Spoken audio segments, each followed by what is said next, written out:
欢迎您继续回到《寰宇全世界》，我们马上来看的就是华为最近他们公布了一个为期3年的发展愿景啊，这是在华为全连接大会的场合上面看到华为的副董事长，也是现在的轮值董事长徐直军，他在会中就向大家展示了新一代的 AI 晶片，还有升级版这个 SuperPOD 设计啊。那 SuperPOD 整合运算、储存、软体还有基础设施管理，在概念上呢，明显是致敬辉达的资料中心平台。说是致敬，其实呢，无非就是对标啊，就是辉达能够做到什么样的程度，我们华为就想办法赶上。好，这场大会的核心亮点呢，也在于另外一个，就是新亮相的 Unified Bus 这个互联协定。理论上呢，能够把多达15488组的升腾 AI 晶片串联起，变成一个庞大的系统。而华为也宣称呢，这项协定资料传输的速度将比辉达即将推出的 NVLink 144还要快上62倍。华尔街知名的投资机构 Bernstein 他们就分析说呢，虽然大陆业者整体效能现在看起来仍然是落后于辉达跟超微的，但是呢，大陆业者近年来不断的在追逐在寻求突破算力瓶颈的解方。像我们现在提到的华为就宣称呢，他们有能力可以把100万颗晶片从极化，来透过这样的方式追上这个跟辉达之间的技术差距。好，那我先请教江老师啊，我们现在提到说 SuperPOD 这个设计，因为这次看到在华为的大会上面有新一代的 AI 晶片，还有这个升级版的 SuperPOD， 它的原理是什么？用比较简单的方式来说的话，其实之前应该是中国被美国制裁，不能去买比较先进的辉达晶片嘛。那其实在中国这几年来一直不断的想要去突破美国的封锁，以前是讲的小院高墙嘛。那一直不断的去试。那我们其实也尝试着去看中国的几间公司它的专利的状况。我们会发现到，它其实不只是在 AI 的晶片跟 AI 的设计上，它连在制程的设备都有在不断的去做自己的东西出来。那包含之前讲的新凯来等等等等。那其实这些公司它都是跟辉达都是跟华为有关系的。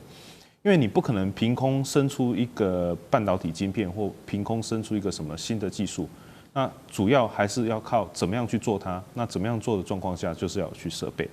那今天这个技术呢，它其实因为刚有提到，它被美国制裁，它不能买比较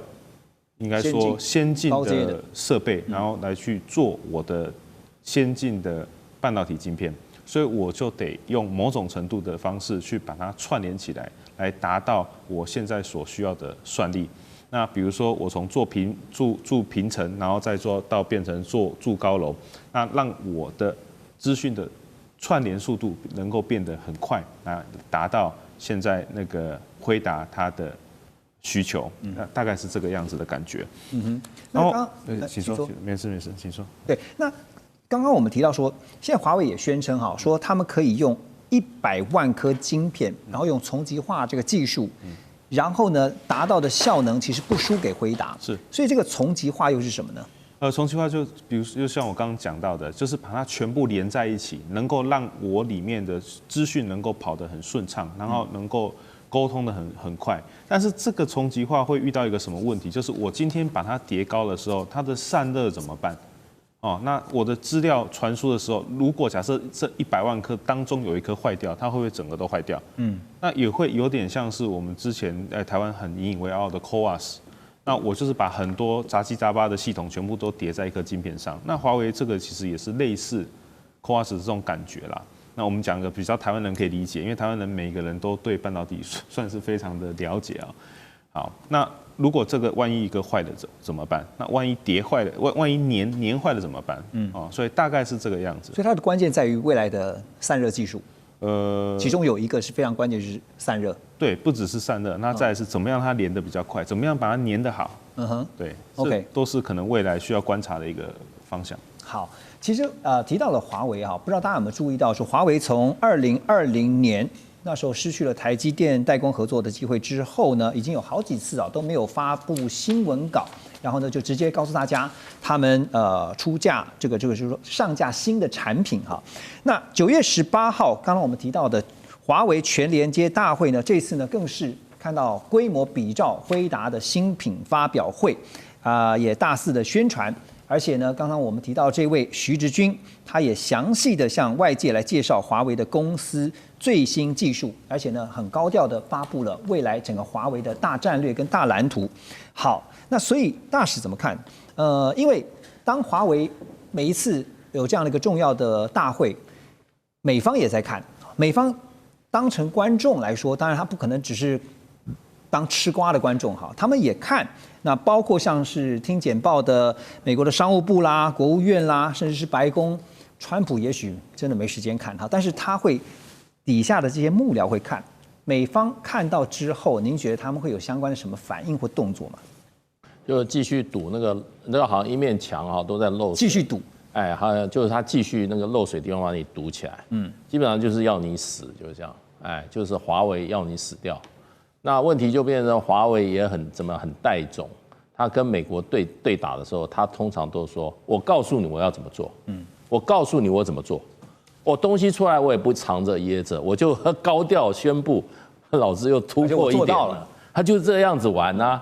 你美国对华为今天制裁10年前就开始啊，华为当初那个手机，我当年在那个海外看到华为手机的时候，华为那个整个的它的那个趋势是怎么样？要把苹果都要干掉的。那个手机在那个起码我在纽西兰看到，哇，那个旗舰店那种开法，那个广告的做法，你已经感到说那个 Apple 的时代结束了。那当时就是美国人就开始把华为就是把你往死里打，连孟晚舟都给你抓起来了。对，所有的实体清单，第一个就是华为，什么都不给你。对，你根本就是被他连他的这个 Android System 他都不给你用，那就要你死啊！那华为就是靠着明着打。那当然就美国商务部来讲，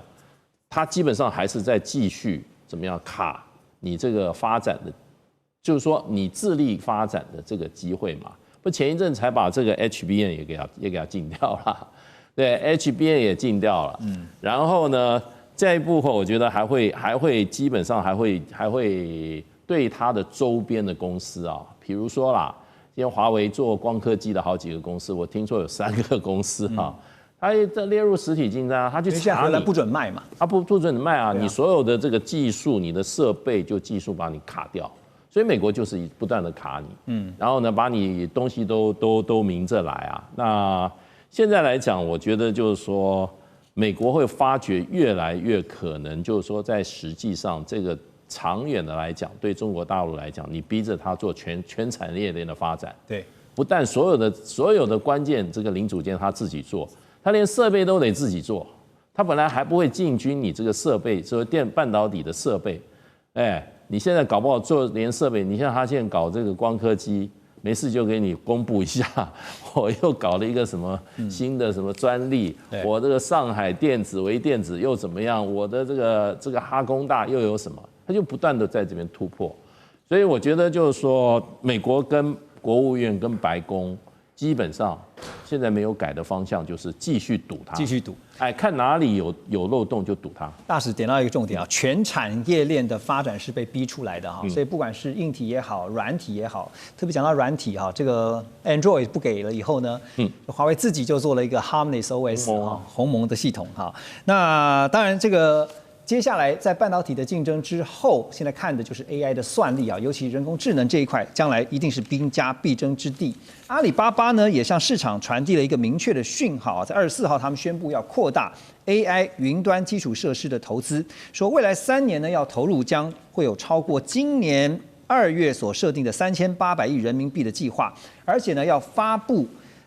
最新大语言模型 Owen3 Max。延续年初大陆国产 AI 模型的研发热潮，当然这个消息呢也带动了他们的 ADR 股价呢猛涨了8.4%，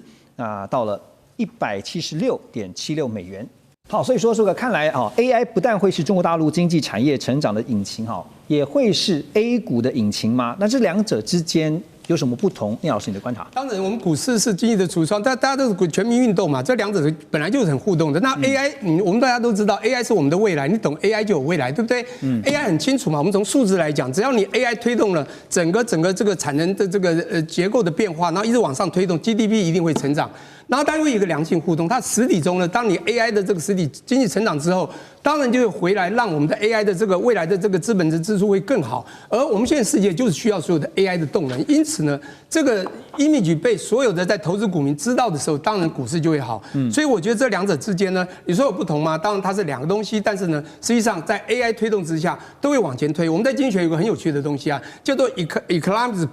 push， 就经济推动，把这个我们股市也可以推动，房地产也可以推动。现在啊，我觉得全部改了，就叫什么东西？什么 push 呢？就是 AI push。只要 AI 好 ，GDP 会成长，我们股市也会增长。但是股市比较不一样，股市是短波的，有涨有跌啦。这个我们说股民一定是要抓到所谓的好的时机进场才对。我们讲 timing 嘛，就择时很重要。当然现在择股，大家很多人都已经投向的在跟 AI 相关的股票了。OK，